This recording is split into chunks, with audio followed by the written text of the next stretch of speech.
और उन्होंने सार्थक से कहा, अपने जीवन को सार्थक बनाना चाहते हो तो चलो मेरे साथ। गांव के लोग चौंक गए। तभी एक आवाज ने उन्हें रोका।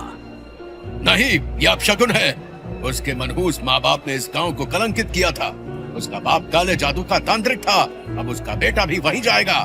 हे भोलेनाथ, ये कैसी खड़ी आ गई। पंडित क्रोध में वहां से चला गया। कुछ गांव वाले उसका समर्थन कर रहे थे तो कुछ चुप थे। अरे अच्छा हुआ जा रहा है, गांव की बला टली। भीख मांगता था तो खुद से बड़बड़ाता था। अब गुरुकुल जाकर किसका विनाश करेगा पता नहीं। गुरुकुल का नियम सभी बालकों पर एक समान लागू होता है। हर किसी को अपनी प्रतिभा को पहचानने और उसे निखारने का पूरा अधिकार है। इसलिए ये बच्चा भी हमारे साथ चलेगा। आचार्य रुद्र शंकर के इतना कहते ही गांव वाले चुप हो गए। आचार्य की आंखों की गंभीरता देखकर चाहकर भी कुछ लोग विरोध नहीं कर पाए। इसी बीच सार्थक को दूर से आती अंबिका दिखाई दी। उसके हाथ में छोटी सी पोटली थी। अंबिका को देखकर सार्थक पहली बार अपने आप ही मुस्कुराने लगा, क्योंकि गुरुकुल में अंबिका भी साथ जा रही थी। रक्तपुर से 5 घंटे की यात्रा के बाद सार्थक पहली बार सूर्यधाम गुरुकुल पहुंचा। उसके हाथ में लकड़ी की पेटी थी जिसमें कुछ कपड़े और नाग ग्रंथ था। घने जंगलों के बीच ऊंचे पहाड़ों की गोद में बसा ये स्थान किसी और ही दुनिया जैसा लग रहा था। बड़े बड़े पत्थर के द्वारों पर शिव की आकृतियां उकेरी गई थी। अंदर एक चौक था जिसके बीच दीक्षा स्तंभ खड़ा था। स्तंभ पर लिखा था, तमसो मा ज्योतिर्गमय। चारों ओर पत्थर से बने प्राचीन कक्ष थे। दीवारों पर शास्त्रों की मूर्तियां, युद्ध की मुद्राएं और नाग आकृतियां। बीच में यज्ञशाला और पीछे एक गुप्त गुफा जहां रहस्यमयी ऊर्जा की लहरें महसूस हो रही थी। ऊपर पहाड़ी पर गुरु शिखर था जहां आचार्य ध्यान करते थे। सार्थक उस द्वार पर खड़ा गुरुकुल को बस देखता रह गया।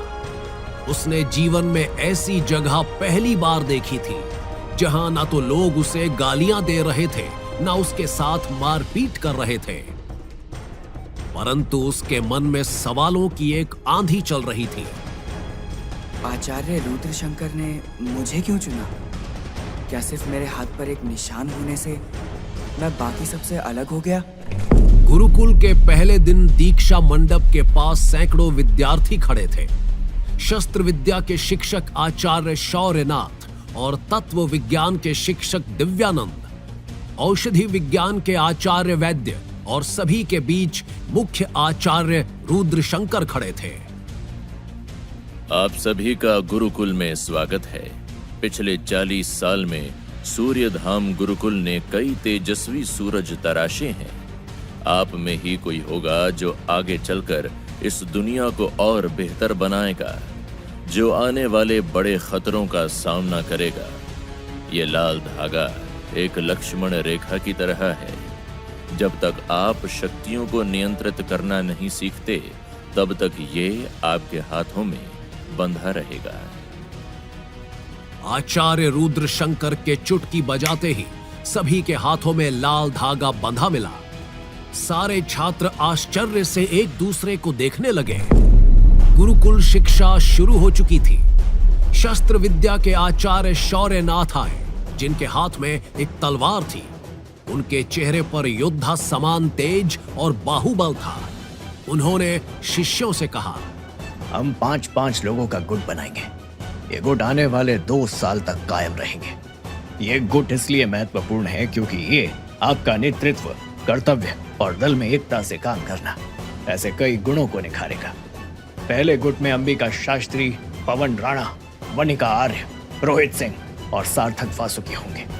जैसे ही आचार्य शौर्यनाथ ने सार्थक का नाम उसके गुट में लिया, अंबिका की खुशी का ठिकाना ना रहा। ऐसे 20 गुट बनाए गए। आज कोई शिक्षा नहीं होगी, होगा सिर्फ शक्ति प्रदर्शन। आपके पास जो भी कला या शक्ति है, आपको यहाँ सामने आकर दिखानी है। आचार्य पहला नाम पुकारते हैं वणिका आर्य। वणिका गुरुकुल की सबसे सुंदर लड़की थी। वणिका के पास आग निर्माण करने की शक्ति थी। वो पानी में भी आग की लपटें ला सकती थी। उसने अपनी आंखों से सामने रखे पानी के घड़े को आग लगा दी और सब लोग तालियां बजाने लगे। ताली की गूंज के बीच सार्थक चुप था और मन ही मन सोच रहा था, ये सब क्या है? इनके पास शक्ति है, ज्ञान है, और मेरे पास कुछ भी नहीं है। अगला नाम स्वयं सार्थक का था। सार्थक धीरे धीरे सबके सामने आया और कांपती हुई आवाज में उसने कहा, मेरे पास कोई शक्ति नहीं है। इतना कहते ही वहां उपस्थित कई छात्रों के चेहरों पर हंसी दौड़ गई। कुछ ने तो आपस में फुसफुसाकर ताने भी कसे। ये वही है ना, रक्तपुर का मनहूस? गुरुकुल में भी भिखारीपन लेकर आया है। शक्ति नहीं है, फिर यहाँ क्या कर रहा है? वही जो अपने गांव में कर रहा था। सबसे तेज हंसी रणविजय की थी। रणविजय सूर्यधाम गुरुकुल का सबसे श्रेष्ठ, घमंडी, साहसी और बहुत शक्तिशाली छात्र था। रणविजय सामने आया और सार्थक की ओर देखकर बोला, अगर तेरे पास कोई शक्ति नहीं है तो तू यहाँ क्या कर रहा है? गुरुकुल ताकतवर के लिए है, बोझ बनने वालों के लिए नहीं। ऐसे कुछ लड़के सार्थक को लगातार कुछ न कुछ सुना रहे थे, लेकिन वो चुप था। परंतु तभी आचार्य शौर्यनाथ ने गंभीरता से कहा, बस करो। गुरुकुल में कोई बड़ा या छोटा नहीं होता। दीपक की छोटी लौ होती है पर अंधेरे को जलाने की ताकत रखती है। लेकिन ये प्रश्न सिर्फ लड़कों के नहीं बल्कि आचार्य गण के भी थे। आचार्य शौर्यनाथ ने कक्षा समाप्त होते ही आचार्य रुद्र शंकर से पूछा, आचार्य रुद्र, आपने सार्थक को क्यों चुना? ना उसमें शक्ति है ना साहस। बाकी छात्रों की हंसी का पात्र बन गया है वो। शौर्यनाथ, संयम रखो, समय सब बताएगा। रात को सार्थक अकेला अपने कमरे में बैठा था। दीवारों पर पुरानी दरारें थी और उसके मन में उससे भी ज्यादा दरारें थी।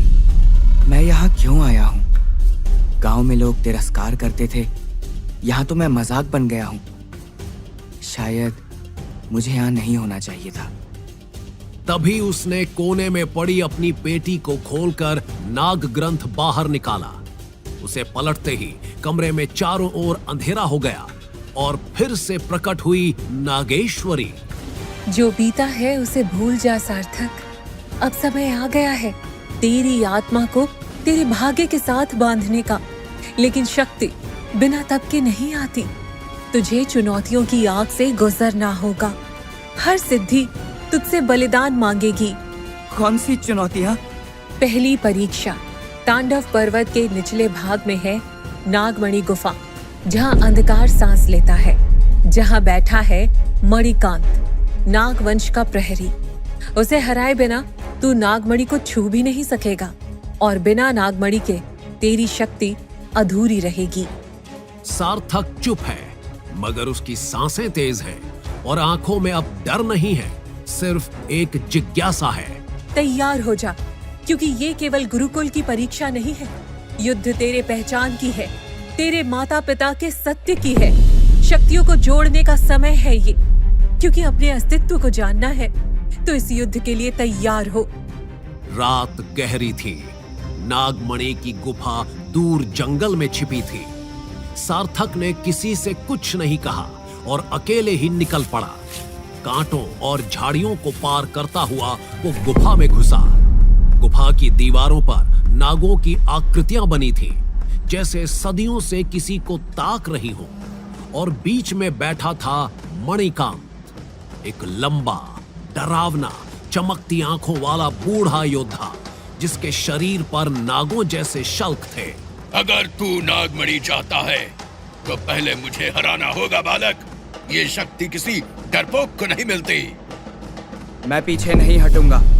अगर मुझे अपनी पहचान पानी है तो तुझसे लड़ना ही होगा।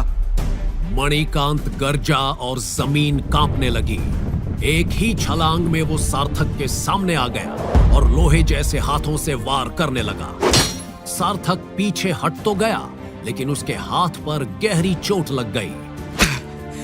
इतनी ताकत ये इंसान नहीं हो सकता। मणिकांत का हर वार आग के गोले की तरह था। सार्थक हर वार से स्वयं को बचा रहा था, लेकिन सार्थक धीरे धीरे थकने लगता है। तेरा अंत निश्चित है।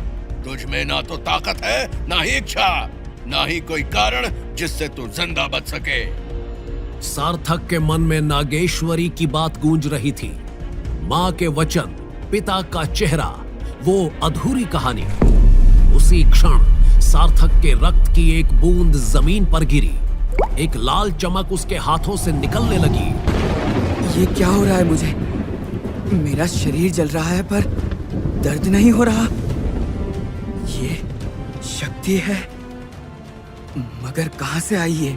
सार्थक कुछ समझ नहीं पाया, लेकिन उसका शरीर अब खुद चल रहा आगे था। की कहानी जानने के लिए देखिए अगला एपिसोड सिर्फ पॉकेट एफएम के यूट्यूब चैनल पर, और माय वैम्पायर सिस्टम के सारे एपिसोड्स को सुनने के लिए डिस्क्रिप्शन में दी लिंक से डाउनलोड करें पॉकेट एफएम ऐप।